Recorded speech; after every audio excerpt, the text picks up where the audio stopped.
A perspective from Ukraine now. Olexiy Haran is a professor at the Kiev Mohyla Academy and research director of the Democratic Initiatives Foundation.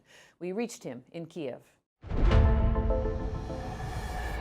Not long ago, you wrote that Ukrainians do not blame Russia, that many Ukrainians do not blame Russia for the ongoing conflict with Ukraine. Since this most recent conflict leading to the Azov Sea, has that changed? Well, we do not have polls yet. Look, when we are talking about polls and the attitude of Ukrainians toward Russia, definitely since 2014, the number of those who do not consider Russia as a friend, as a strategic partner, decreased dramatically. Still, we have around 20%, who would consider the Russian position is relevant and maybe accepted. So we are democracy and we have different views, but again, the number of those who believe in friendship with Russia declined dramatically, because previously, before 2014, it was about 80%, and now it's totally different. So we have a saying here that Putin got Crimea for a while, but he lost Ukraine. This is very important to understand. And before 2014, those Ukrainians who supported NATO, like me, for example, they were in minority. Also, about 20% would support joining NATO. Most Ukrainians were in favor of so-called non-bloc states. Since 2014, after the annexation of Crimea, the situation dramatically changed. The number of supporters for NATO skyrocketed. And actually, if you have referendum on joining NATO right now, 70% of those who participate in the referendum would vote for joining NATO. How would you describe the significance of this most recent conflict in the Kerch Strait? What do you think it represents? Look, for us, for most, actually for those who are in Ukraine, we believe that this is just a one step in ongoing Russian aggression. You know, we had annexation of Crimea, then we had MH17, which was shot down by Russian missiles, then Russian interference in Donbass, and Russia sent regular troops to Donbass. There's no secret about that, not only for Ukrainians, but also for the West. Decision makers, policy makers, they know pretty well about that. And there are resolutions of many international organizations, also EU, NATO, about Russian aggression. However, Russia never recognized that it was their soldiers who were sent to Ukraine. For example, in Crimea, they said, well, we don't have Russian soldiers there. Only a year later, after annexation of Crimea, Putin recognized it. But for example, in Donbass, Russia still denies participation of regular Russian troops in the aggression. They are talking about volunteers, Russian volunteers who are on leave from security services, from Russian army, who just want to spend their time in Ukraine. However, here, what happened in the Kerch Strait, Russians directly attacked Ukrainian naval ships, actually small naval ships.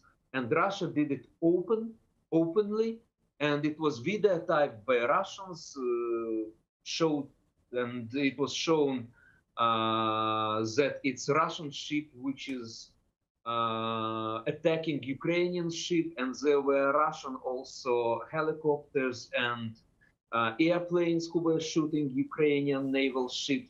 So it was direct attack, and Russia even do not conceal it. By the way, this was attack in the neutral waters. So we think in Ukraine that this is a very, it's very important to understand, because Russia did it open. And by the way, this is one of the backgrounds for introduction of martial law in 10 oblasts out of 25 oblasts regions in Ukraine, because Ukraine had to react to that, to direct unprovoked attack. Right.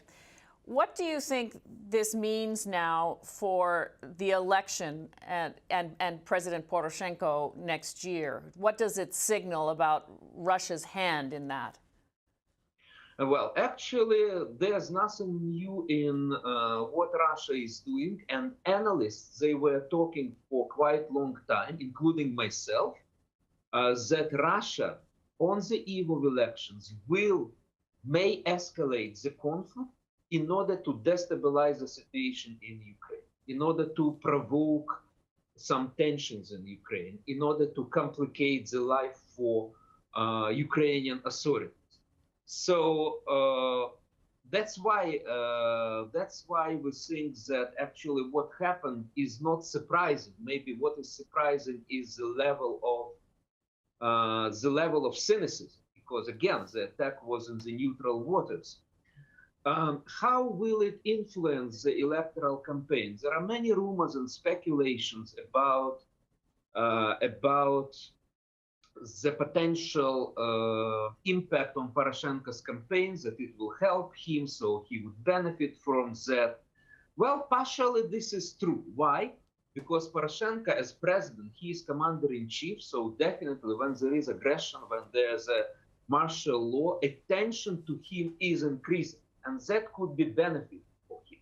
However, because Ukraine is a democratic state and we have opposition of different kind, we have so-called patriotic opposition, we have pro-Russian opposition, he is also criticized.